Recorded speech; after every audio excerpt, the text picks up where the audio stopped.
누가복음 6장. 어느 안식일에 예수께서 곡식이 무르익은 밭 사이를 걷고 계셨다. 제자들이 곡식 이삭을 따서 손으로 껍질을 벗겨 먹었다. 몇몇 바리새인들이 말했다. 당신들은 어찌하여 안식일 규정을 어기고 이런 일을 하는 거요? 예수께서 제자들 편에 서셨다. 너희는 다윗과 그 동료들이 배고플 때의 한 일을 읽어보지 못했느냐? 그가 성소에 들어가서 제사장들 외에는 아무도 먹지 못하게 되어 있는 제단에서 갓 물려낸 빵을 먹지 않았느냐?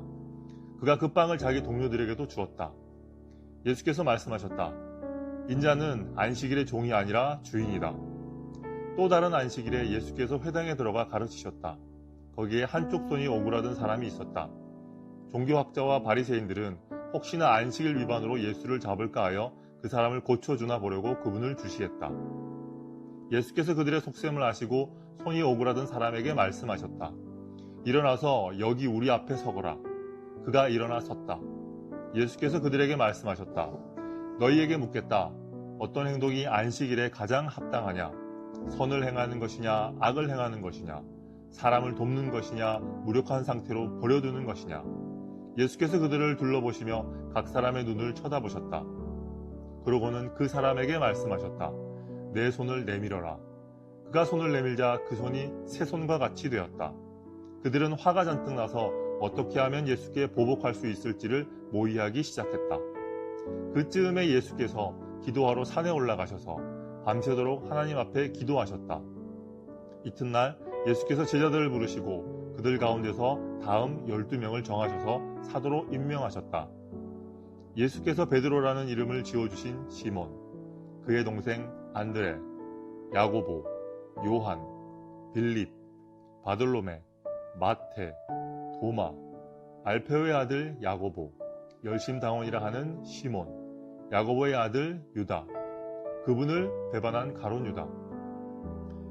예수께서 그들과 함께 산에서 내려와 평지에 서시자 제자들이 그분 주위에 둘러섰고 곧이어 유대와 예루살렘과 심지어 해안 지방인 두로와 시돈에서 온 큰 무리도 모여들었다. 그들은 그분께 말씀도 듣고 병도 고치려고 온 것이었다.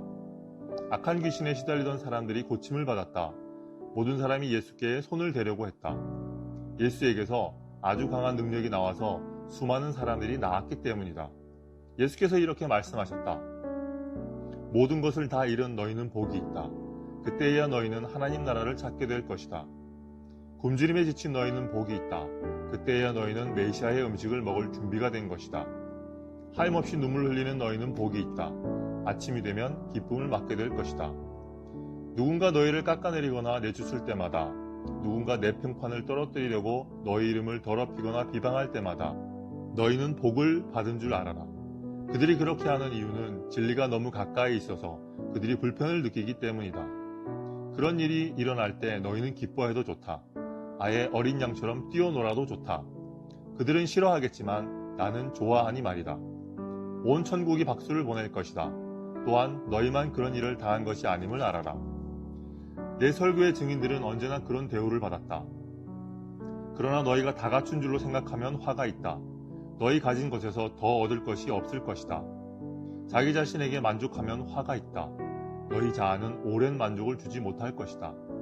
삶이 온통 재미와 놀이인 줄 알면 화가 있다.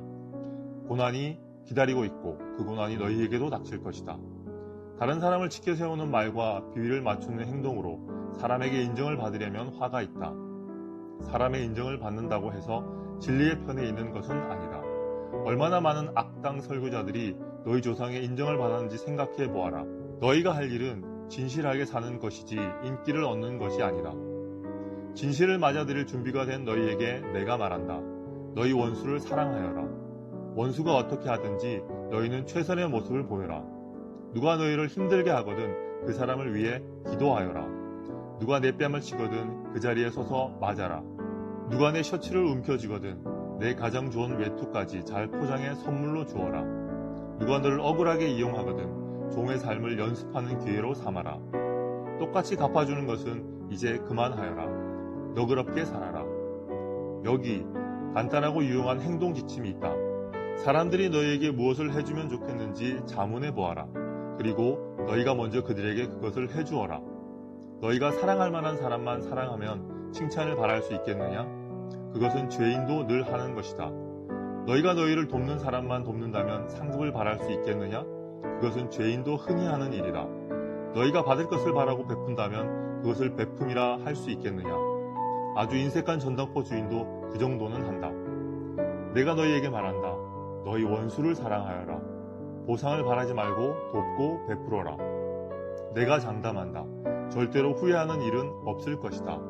우리가 최악의 상태에 있을 때에도 하나님께서 우리를 향해 너그럽고 인자하신 것처럼 너희도 하나님이 주신 너희 신분에 합당하게 살아라. 우리 아버지께서 친절하시니 너희도 친절하여라. 사람들의 흠을 들추어내거나 실패를 꼬집거나 잘못을 비난하지 마라. 너희도 똑같은 대우를 받고 싶지 않거든 말이다. 의기소침해 있는 사람을 정죄하지 마라. 그 가혹한 태도는 부메랑이 되어 너희에게 돌아올 것이다. 사람들을 너그럽게 대하여라. 그러면 삶이 한결 여유로워질 것이다. 너희 삶을 거저 주어라. 그러면 삶을 돌려받게 될 것이다. 돌려받는 정도가 아니라 축복까지 덤으로 받게 될 것이다. 받는 것보다 주는 것이 더 낫다. 베품은 베품을 낳는다. 예수께서 속담을 들어 말씀하셨다. 눈먼 사람이 눈먼 사람을 인도할 수 있겠느냐? 둘 다 구덩이에 빠지지 않겠느냐? 제자가 스승을 가르칠 수 없는 법이다. 핵심은 너희가 누구를 선생으로 모시고 따를지 신중히 선택하라는 말이다. 내 이웃의 얼굴에 묻은 얼룩은 보면서 자칫 내 얼굴에 추한 비웃음은 그냥 지나치기 쉽다. 내 얼굴이 멸시로 일그러져 있는데 어떻게 뻔뻔스럽게 내가 내 얼굴을 씻어주겠다고 말하겠느냐. 이는 내가 너보다 잘한다는 사고방식이며 자기 몫을 살기보다는 남보다 거룩한 척 연기를 하는 것이다. 내 얼굴에 추한 비웃음부터 닦아내라.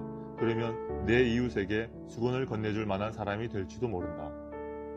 건강한 나무에서 벌레 먹은 사과를 딸 수 없고 병든 나무에서 좋은 사과를 딸 수 없다. 사과의 건강을 보면 나무의 건강을 알 수 있다. 먼저 너희는 생명을 주는 삶에서부터 시작해야 한다. 중요한 것은 너희 말과 행동이 아니라 너희 됨됨이다. 참된 말과 행동은 너희의 참된 존재에서 흘러넘치는 것이다. 너희는 내게 예의를 갖춰 예 선생님, 옳습니다 선생님 하면서도 어째서 내가 명하는 것은 하나도 행하지 않느냐. 내가 너희에게 하는 이 말은 너희 삶에 덧붙이는 장식이나 너희 생활 수준을 높여주는 리모델링 같은 것이 아니다. 내 말은 추춧돌과도 같아서 너희는 내 말 위에 인생을 지어야 한다. 너희는 내 말을 너희 삶으로 실천하면 너희는 땅을 깊이 파서 반석 위에 집의 기초를 놓은 현명한 목수와 같다. 강둑이 터져 강물이 들이쳐도 그 집은 꿈쩍도 하지 않는다. 오래가도록 지어진 집이기 때문이다. 그러나 너희가 내 말을 성경 공부 때만 사용하고 삶으로 실천하지 않으면 너희는 추춧돌을 생략하고 그 집을 지은 미련한 목수와 같다. 강물이 불어 집에 들이치자 그 집은 맥없이 무너지고 말았다. 완전히 유실되고 말았다.